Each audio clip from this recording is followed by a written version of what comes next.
I'm putting this information out in front of my potential prospects in as many different places as I can possibly think of so that they do not lose track of me. All right, welcome back, everyone. This is Jeff Barnes with Digital Evolution Marketing Group. Thanks so much for taking the time to watch this. We're going to be talking about the roadmap to revenue today, how you can create a multi-channel follow-up strategy to bring your prospects in, make them clients or customers eventually, and then turn them into evangelists and help you grow your business that way. Now, why is this such an important strategy for your marketing? Well, I will be one of the first to say that most people are doing marketing wrong, okay? Most people think that marketing is putting out an advertisement or sending out some emails or putting out blog posts or doing social media all day, every single day.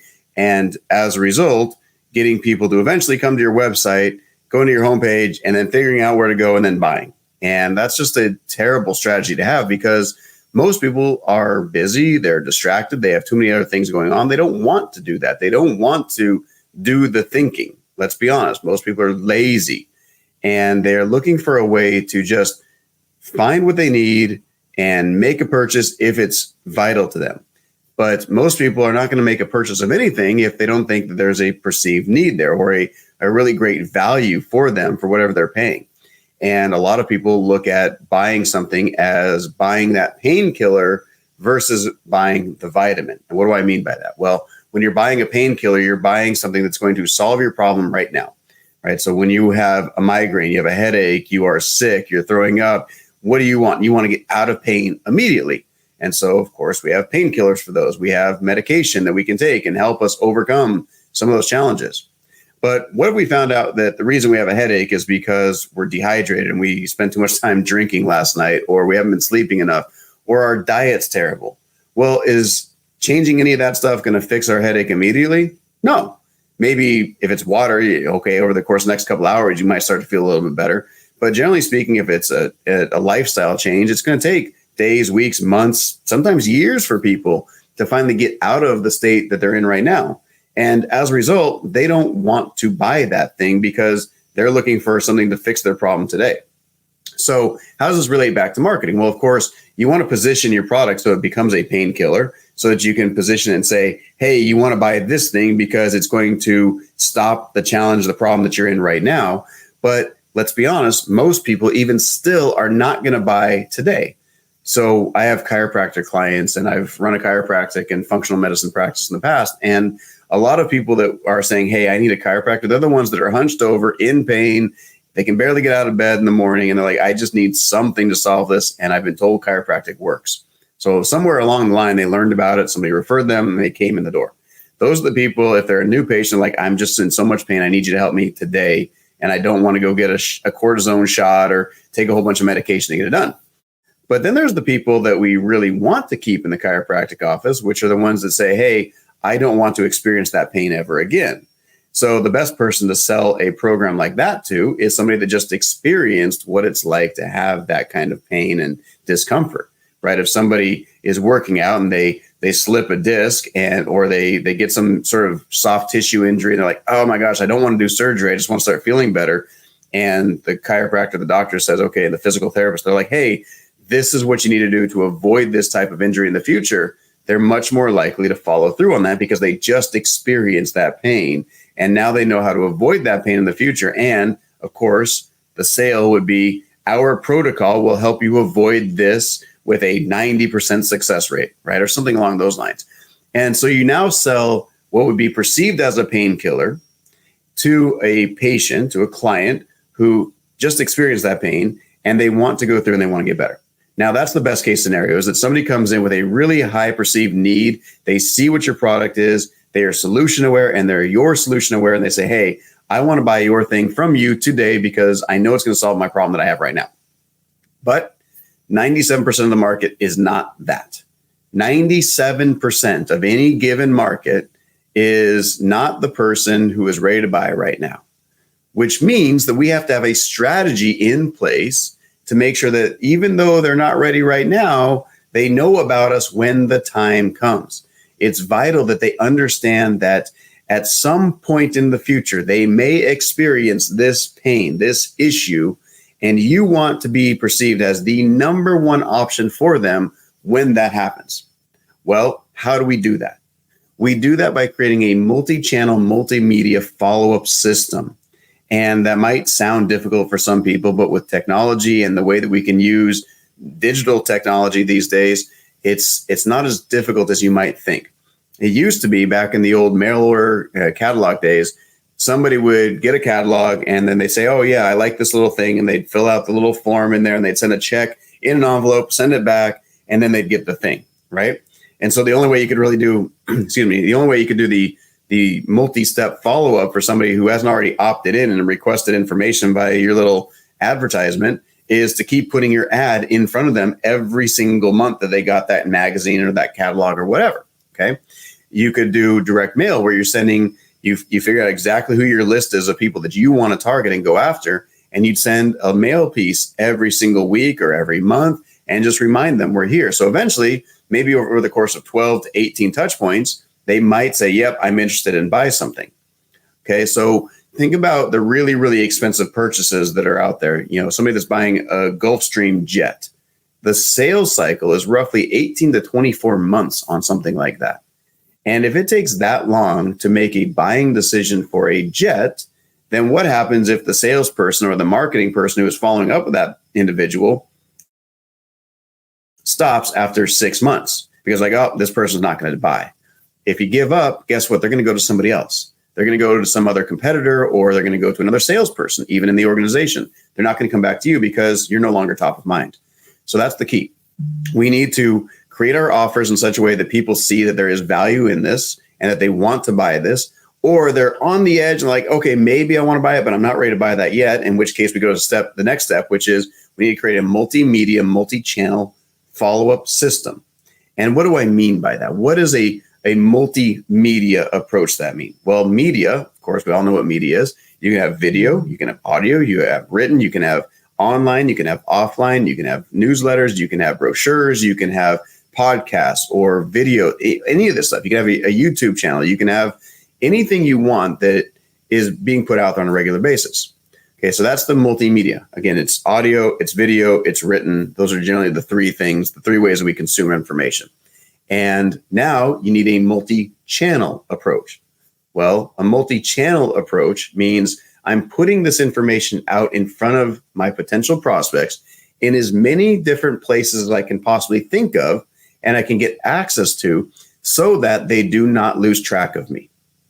Okay, so the way that we do this, the way that this gets set up is that we have an initial advertisement. We need to create that awareness of our business, of our product, of our service, first and foremost. No, that could be literally somebody walking down Main Street and seeing the shingle hanging out over your door. Okay, now I know there's this physical therapist office or this chiropractor, this dentist, or this auto shop. I see them there. That's great. That's creating an initial awareness. But that doesn't create any sort of urgency or need for somebody to buy. So now what do I need to do? Well, if I'm just driving through town and I see, and I live in this town, then okay, I'll see it every single day that I drive up and down that street. That's great. I'm creating awareness. But now I want to make sure that these people get my advertisement. So we do a few really cool things. Let's just use this in-person brick and mortar small business example that's trying to bring customers in off the street. Now you've seen people will go out there and they'll put the big old waving guys and they'll put the signs, not the sign spinners, all this other stuff. That's creating attention, right? Hey, bring attention to my business, get awareness, get people to come in here. But again, people are not ready to buy necessarily when they're driving down the street. In fact, if you think about this, a lot of people, when they're driving up and down the street, they are going to a destination. They have some place to be at a certain predetermined time. So if you're hoping to just pull traffic in off the street, it's not like everybody's taking a Sunday drive anymore and hoping to just, hey, there's a really cool deal on mattresses today. I'm just going to go ahead and come in and buy a mattress today. Why not? That was top of my mind right now. It's not the way it works. So we need to find them and we need to get our advertisements or our message in front of them at a time that they can think about it, that they are open to the idea of making a buying decision or at least learning more, right? Because if somebody, again, if we're using the mattress shop, they need to go experience the mattress, right? And people are not going to buy a mattress without laying down on learning a little bit more about it, right? If it's the auto shop, generally people are going to say, oh, well, my check engine light came on, or I know that I need to do this preset service at this certain interval. So yeah, now 3 months after I saw the auto shop, now's the time I need to go in there. Or if it's the chiropractor, okay, well, I've been sitting on my butt all day and my back's starting to hurt because I've been working so much and I haven't been working out. Okay, now I should get there, right? But it's generally not the moment that they're driving right by you. So what do? Well, we create an advertising campaign and we use what we call geofencing or geotargeting.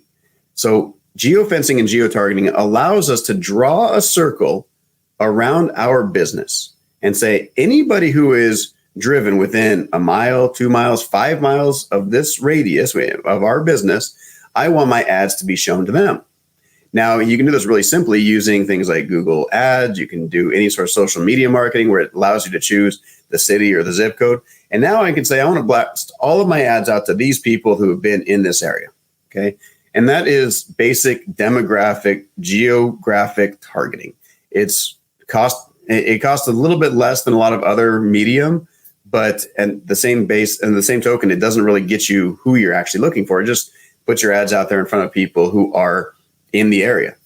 So then we want to go a little bit deeper. We want to say, okay, let's go into the demographics. I know I'm going down a little bit of a rabbit hole here, but you go down the demographics. Say, okay, well, if I'm a physical therapist, I've looked at my audience and most of my people are 40 to 60 years old and they're athletic. So I'm going to put a little bit more demographic research in them. I'm going to put an ad out in front of them. So I'm getting more awareness, right? That's step one. We got to get awareness about our business.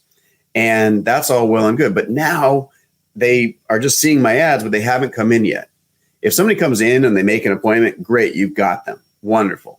But we still need to get those people to take an action. So now we need to have a place to send them again when they are ready to make some sort of decision.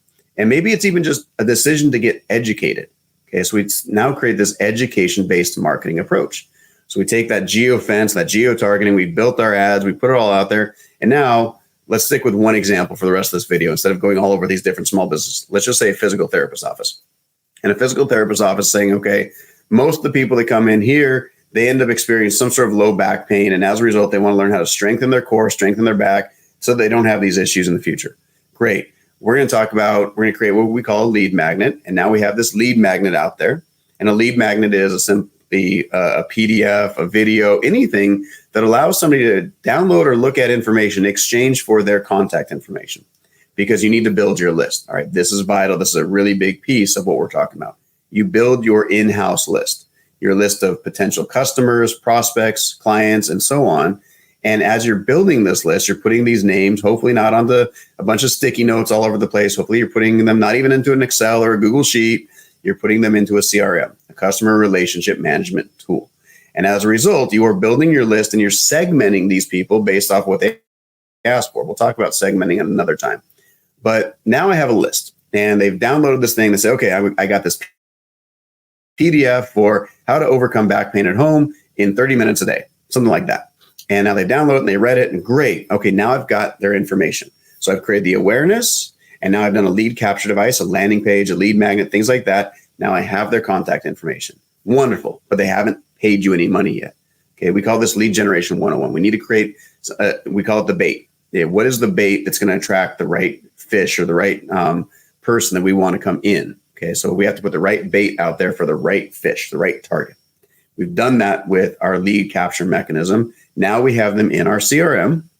And once they're in our CRM, now we begin the multi-channel, multimedia follow-up system to get them in as a paying client. So now what would a physical therapist office do? Well, inside their CRM, if somebody opted in, they've said, okay, I'm interested in this one guide on how to eliminate back pain forever in 30 minutes a day from home. Great. They're reading through this and they're educating themselves. Now, this lead magnet is doing a few things while they are reading it. One, it's giving them great education. They're actually learning something they did not know yesterday. You have to give incredible value. And I don't even care if it's PhD level information. You got to break it down so that it's easily digestible by most people that don't have that level of education. But you want to give them really good information. Don't hold back and say, oh, well, if you come in here and then when you come in and see us, then we'll be able to fix you. No, tell them exactly what they need to do. Because here's the thing you got to remember about most people. Most people are lazy. Most people do not want to do the work. All right. And I'm lazy in a lot of ways myself, right? There are certain things that I do not want to do myself, even though I know I need to do them. All right. And I will tell you, stretching is one of them. I know I should probably be stretching 30 to 60 minutes every single day, but man, that's a lot of work for someone like me that doesn't want to just sit on the ground and stretch or stand there and just stretch it out. I want to get stuff done. And as a result, even though I know the information, I'm still not necessarily going to apply it. So now what do I need to do if I'm the physical therapist? The next thing I need to do is I need to say, okay, I need to continue to educate these people about the importance of why they should do this. And go look at page 3. In page 3, it says, do this exercise at this time, and this is going to help you with overcoming that back pain. And then I'm going to tell them the next day, don't forget to look at page 12, because on page 12, we're going to talk about your hamstrings and how important it is to stretch your hamstrings out. And we're educating them. Now, at the end of every single email, we might be saying, oh, by the way, if you need help with this and this is not solving your problem immediately, call our office to book an initial phone consultation. Okay. So I'm not even telling them book your initial in-person consultation so you can come in and see us and start spending money right away. We're building rapport. We're building value because we're giving them more information than anybody else ever has. And as a result, they're being willing to see us as the expert, or they are willing to see us as the expert. And we are positioning ourselves as the expert that is there to help them. So what have we done so far? We've created this geo-targeting, geo-fenced advertising campaign where we say, I only want the people in this area that meet these certain criteria to know about us. And I only want them to see my advertisements. We can do that in a number of different ways, but using digital, we can do it very simply with a geo-target, right? Now we've created an ad that drives them to an education-based landing page to get them to opt in. So now they're learning about us. They opt in. They request information from us. Now I have their contact information. Okay, so now I have name, email, maybe even a phone number. So now I'm creating my follow-up campaign. And my follow-up campaign is referencing back to this thing that they just downloaded from me. It's saying, hey, by the way, you downloaded this thing on how to eliminate your low back pain. Are you doing these steps? And you're asking them to keep doing the steps. Now you're doing this through email. You can do it through text message marketing. So you might send them a text message every single day, asking them if they've done this, asking them if they've done that. And what you're not doing, okay, this is really important. What you are not doing is you are not asking them to buy something from you every single day. We don't want to do that. We want to provide value. We want to give them education, because the more education you can give them, remember, they're not ready to buy yet. That's why they just downloaded the free thing instead of going right into the office to get fixed. They didn't go to the ER, right? If they were in so much pain that they couldn't get out of bed or they couldn't walk and they couldn't even get off the floor, they're probably calling the ambulance and asking them to take them in. They're not ready to buy yet. We need to make them ready to buy. And we do that through education-based follow-up systems. Okay, so this multi-channel, multimedia approach. The next thing we're doing, so now we have the email, we have the text messages, we're putting that stuff out there. We might have additional videos that we have on YouTube. And in those email follow-ups, we might say, hey, if you want to see exactly how to do the stretch, go click here and watch our video. And now they go over to YouTube and watch it. Now, with YouTube, you can't really track who did that, but you can now retarget using a different advertising mechanism. You can retarget the people who have come to your page and watched your video and clicked on links and things like that. So again, we're constantly staying in front of this. This is where the omni-channel comes in. We're across every vertical, not just a few, but all of them.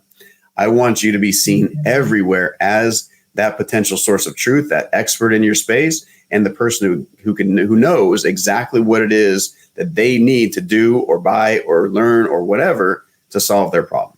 Okay, you're building up that value. So these are the strategies that we put in place for our clients, and these are the strategies you need to put in place for yourself as well. If you are trying to build your business and you are doing one-shot advertising and you're putting out an ad and somebody sees it one time and you're hoping that's going to make a sale, you're doing it wrong, right? You might as well just take that $20 bill and flush it down the toilet, because people need to see things 20, 30, 40, 50. Google says upwards of 500 times before they make a buying decision. If you are stopping at touch point 4, touch point 10, touch point 20 even, you are going to miss out on a lot of opportunity. So you create a follow-up system that goes after them time and time and time again. This is why big brands spend so much money on advertising on the same channels at the same time every night. They know their audience is watching this news channel or they're watching this sitcom or whatever it is. And so their ads are there. It's why you're seeing all these in video ads on YouTube on certain videos. And you're probably seeing, if you're getting retargeted by anybody who's doing it right, you're probably seeing the same ad or different variations of the same person giving the same ad number of different times every single day or week. And why is that? They're doing exactly what we're saying. They're retargeting, remarketing, and they're making sure that they are in front of you regularly, because none of us know when somebody is ready to make that buying decision. But when they are, we want to be the best option available to them. So that's why you create this multi-channel, multimedia, ongoing follow-up strategy that is directly meant to build your value in the prospect's mind, so that when they are ready to buy, they are there and they say, okay, this is the person I need to go. This is the physical therapist I need to go see. I see them in town. I see their billboards. I see their storefront. I've also seen the videos from the person who's teaching me how to do this stuff at home. I trust this person. They've never met you before. You've never met them. You don't have any idea who these people are, but they trust you. And that's what you're trying to do with all of your follow-up systems, is you're trying to build that trust again. So when they're ready to buy, you are the best option. I hope this was helpful. If it is, go ahead and drop a comment down below. And, if you guys need help with setting any of this stuff up, by all means, contact us over at Digital Evolution Marketing Group. All right, take care.